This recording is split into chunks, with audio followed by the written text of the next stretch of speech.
नमस्कार दोस्तों, कैसे हैं आप सब। दोस्तों, आज हम करने जा रहे हैं कैपिटल गेन चैप्टर की क्लास नंबर 2। दोस्तों, आज हम पढ़ेंगे शॉर्ट टर्म कैपिटल एसेट्स के बारे में। कल हमने क्या पढ़ा था?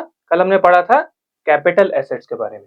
तो जो दोस्तों कैपिटल एसेट्स होती हैं हमारी, कैपिटल एसेट हमारी दो तरीके की होती हैं। एक होती है लॉन्ग टर्म और एक होती है हमारी कैपिटल एसेट जो होती है शॉर्ट टर्म, और एक होती है हमारी कैपिटल एसेट जो होती है शॉर्ट टर्म। तो यहां पर बात क्या आ रही है, जो हमारी लॉन्ग टर्म कैपिटल एसेट है वो क्या होती हैं?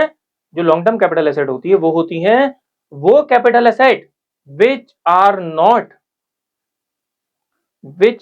Not short term capital asset. अब आपका होगा सर ये क्या बात हुई? दोस्तों, जो हमारी कैपिटल एसेट शॉर्ट टर्म नहीं होती वही लॉन्ग टर्म होती है। तो हमें क्या जानना होगा? हमें जानना होगा ऐसी कैपिटल एसेट जो कि शॉर्ट टर्म होती है। ठीक है, तो शॉर्ट टर्म कैपिटल एसेट की एक बार फटाफट से डेफिनेशन पढ़ लेते हैं। क्या लिखा है? Short term capital asset means, यानी केवल यही आएंगी, a capital asset held by an assessee for not more than 24 months, और नॉट मोर देन 24 मंथ्स।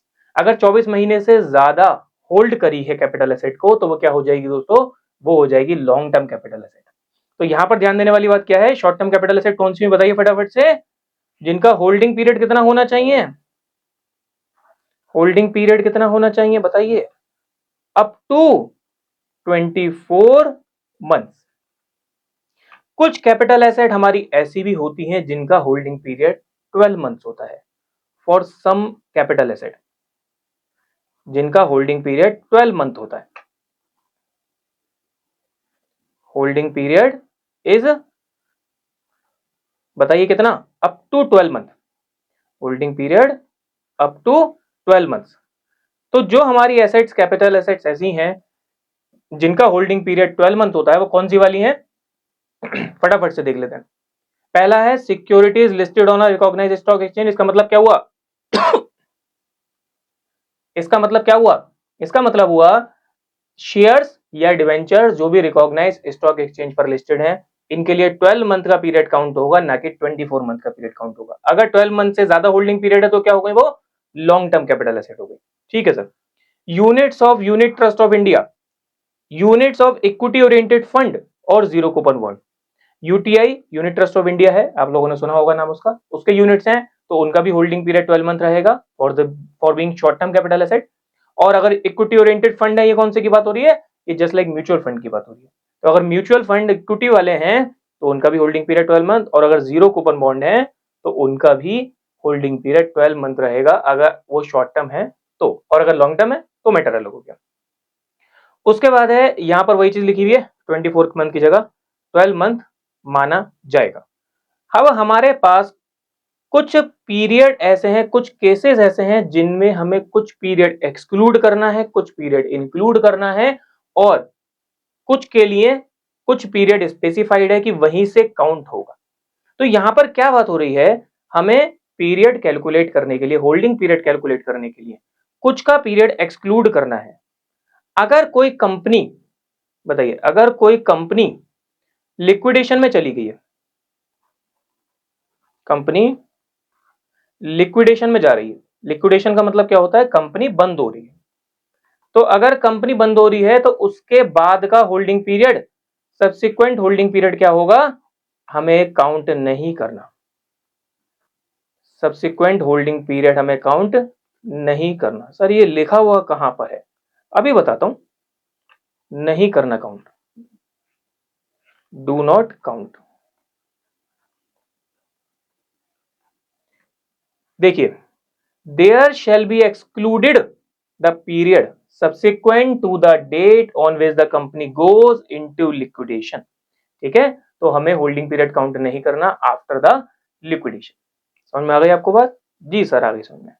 उसके बाद है कुछ पीरियड जो कि इंक्लूड किया जाएगा, कुछ पीरियड जो कि इंक्लूड किया जाएगा इन कैलकुलेशन ऑफ होल्डिंग पीरियड, भले ही आपने वहां से होल्डिंग नहीं करी हो। ध्यान दीजिएगा, सबसे पहला लिखा है where the transfer is not regarded as transfer.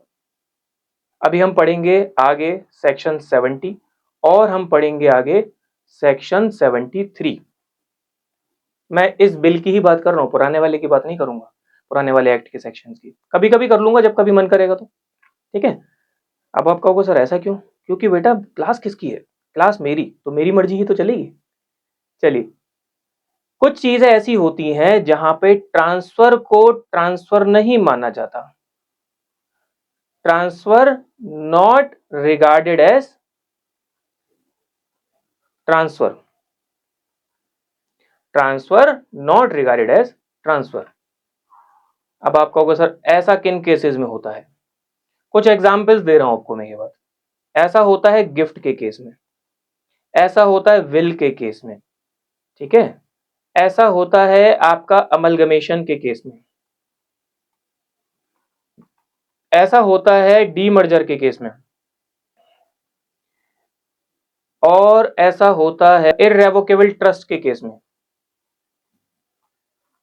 अब आप कहोगे सर इररेवोकेबल ट्रस्ट क्या होता है? ये तो एकदम नया शब्द आ गया बेटा। इररेवोकेबल ट्रस्ट वो होता है जैसे कि सपोज करिए किसी ने एक लैंड दूसरे को दे दी, किसी ने एक लैंड दूसरे को दे दी, ट्रस्ट के रूप में ऐसे ही दे दी, सिंपल सी, बिना किसी कंसिडरेशन के दे दी, और उसने कहा कि साहब मैं इसे वापस नहीं लूंगा। तो अगर कंसिडरेशन नहीं है और इररेवोकेबल ट्रस्ट है तो वहां पर आपका ट्रांसफर नहीं माना जाएगा, ठीक है। इन केसेस में अगर ऐसा होता है तो ट्रांसफर नहीं माना जाता, और अगर ट्रांसफर नहीं माना जाता तो क्या सरकार को कैपिटल गेन मिला? नहीं, ट्रांसफर नहीं माना जाएगा तो कैपिटल गेन नहीं लगेगा। अभी हम आगे पढ़ेंगे इस चीज को, हम जब कैपिटल गेन वाले चैप्टर में आएंगे तो पढ़ेंगे अभी इस चीज को। अब आप कहोगे सर अभी कैपिटल गेन वाले चैप्टर में नहीं है। नहीं बेटा, अभी हम डेफिनेशंस पढ़ रहे हैं, ठीक है, तो जब हम कैपिटल गेन वाले चैप्टर में आएंगे तब उस चीज को पढ़ेंगे। तो जहां पर ट्रांसफर को ट्रांसफर नहीं माना जाता वहां पर प्रीवियस ओनर का जो होल्डिंग पीरियड है, प्रीवियस ओनर का जो होल्डिंग पीरियड है वो भी इंक्लूड कर दिया जाएगा। समझ में आई आपको बात? जो प्रीवियस ओनर का होल्डिंग पीरियड है वो भी इंक्लूड कर दिया जाएगा इन दैट केस। चलिए सर आगे समझ में हमें। अगर अमलगमेशन है, अमलगमेशन क्या होता है जरा बताइए, अमलगमेशन क्या होता है? अमलगमेशन होता है जैसे कंपनी बी में अमलगमेट हो गई, कंपनी ए कंपनी बी में अमलगमेट हो गई। अगर कंपनी ए कंपनी बी में अमलगमेट हो गई तो इसे क्या कहेंगे हम? इसे हम कहेंगे अमलगमेशन। यहां पे कंपनी ए क्या होगी? खत्म हो जाएगी, और कंपनी बी एग्जिस्ट रहेगी, कंपनी बी एग्जिस्ट रहेगी, ठीक है, कंपनी बी यहां पर एग्जिस्ट रहेगी। तो कंपनी ए खत्म हो गई, कंपनी बी रहेगी, इसी को हम अमलगमेशन कहते हैं, ठीक है। ये वाला मार्कर ले लूं? हाँ ये बेटर है, पेन बार बार चेंज नहीं करना पड़ेगा हमें, ठीक है सर। चलिए, तो अमलगमेशन के केस में क्या होता है, कंपनी ए के जो शेयर होल्डर होते हैं वो कंपनी बी के शेयर होल्डर बन जाते हैं, और कंपनी ए की सारी एसेट्स जो होती हैं वो कंपनी बी की एसेट्स बन जाती हैं, ठीक है सर, समझ में आ गया। तो अमलगमेशन के केस में जो भी होल्डिंग पीरियड है, जो भी होल्डिंग पीरियड है शेयर होल्डर्स का पुरानी कंपनी का, यानी कंपनी ए के शेयर्स उन्होंने जब से रख रखे हैं वो होल्डिंग पीरियड काउंट होगा for the shares of company B, यानी कंपनी बी के शेयर जब ट्रांसफर करे जाएंगे उसमें कंपनी ए के शेयर्स का होल्डिंग पीरियड भी काउंट होगा। समझ आ गई बात आपको? यस। डीमर्जर क्या होता है बताइए फटाफट से, डीमर्जर क्या होता है? अब कहोगे sir demerger demerger demerger demerger होता है कंपनी ए, कंपनी ए में से एक कंपनी निकल कर आती है, मान लीजिए कंपनी डी निकल कर आती है, कंपनी ए को क्या कर दिया जाता है? कंपनी ए के टुकड़े कर दिए जाते हैं, और मान लीजिए कंपनी डी और कंपनी ए ये दोनों रहेंगी यहां पे, डीमर्जर,